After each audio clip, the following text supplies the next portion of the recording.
tamin'ny andro 510 koa ary nitsahatra tamin'ny andro 510 izy ka dia io no nataony ho andro fanasana sy firaviravony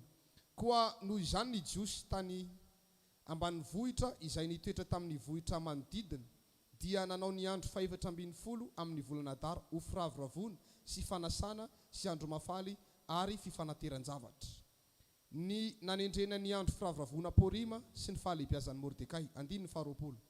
Ary Mordekay nanoratra ny amin'ny izany zavatra izany sady nampitondra taratasy ho any amin'ny jiosy rehetra izay tany amin'ny isa tokony eran'ny fanjakany Aserosy mpanjaka na ny akaiky na ny lavitra mba ampitandrina azy ny andro 410 sy ny 510 amin'ny volana Adara isa taona ary araka ny andro nahafahan'ny jiosy tamin'ny fahavalony sy ny volana izay nampodina ny alahelony ho fifaliana ary ny fotoamaniny ho andro mafaly mba atao ho andro fanasana sy fifaliana sy fanateran-javatra ary fanomezan-javatra ho an'ny mahanitra izany. Ary ny jiosy nanaiky anao araka izay vao natao dia araka izay efa nosoratan'ny Mordekay taminy satria amana zanaka Amedota Gagita fahavalon'ny jiosy rehetra efa nihevitra andringany an'ny jiosy ka efa nanao pora filokana izany andreseny sy andringanana azy. Faranakeo anatrehan'ny mpanjaka izany dia nampanoratra taratasy andidy mba atsingerina eo amin'ny lohany ihany ny hevidratsiny no kasainy amana atao amin'ny jiosy ary mba ahantona amin'ny azo izy sy ny zananylahy izany nanaovana ireo andro ireo hoe Porima dia araka ny anarana hoe pora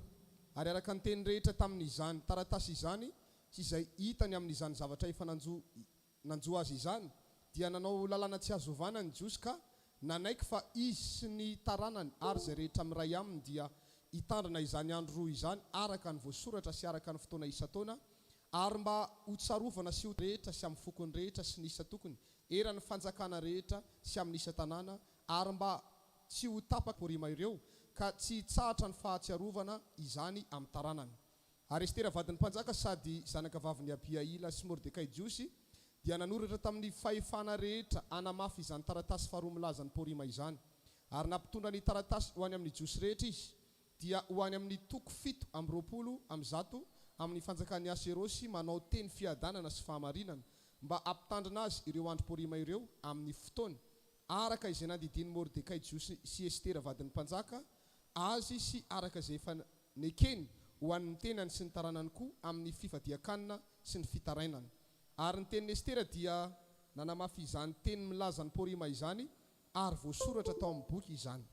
Ary Aserosy mpanjaka nampandoa etra ny tany amin'ny nosin-dranomasina ary izay rehetra nataony araka ny fahefany sy ny heriny mba amin'ny filazan'ny fahalehibiazan'ny Mordekay araka izay nanandratan'ny mpanjaka azy tsy efa voasoratra ao amin'ny boky ny tantaran'ny mpanjakan'ny Median sy Persia vai izany fa Mordekay jiosy no nanarakaraka ny Aserosy mpanjaka sady nalaza tamin'ny jiosy ka nakasitra andralahany maro satria nitady aso ny firenena izy sady nilaza fiadanana tamin'ny olona rehetra iray firazanana sika rehetra iaranao hoe amen. Fiderana faraparany zany arahantsika fitsofana trompetra sady miorakoraka tsika rehefa maneno ny trompetra. Inona hoe?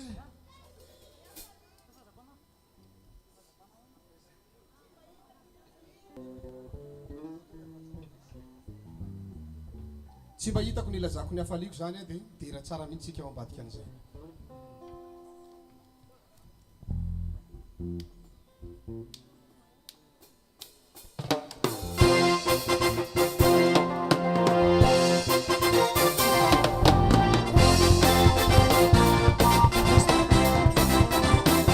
Tsy mba hitako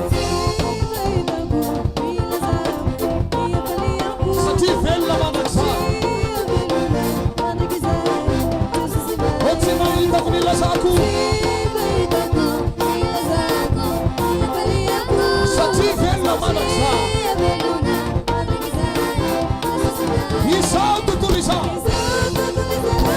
mety mandalo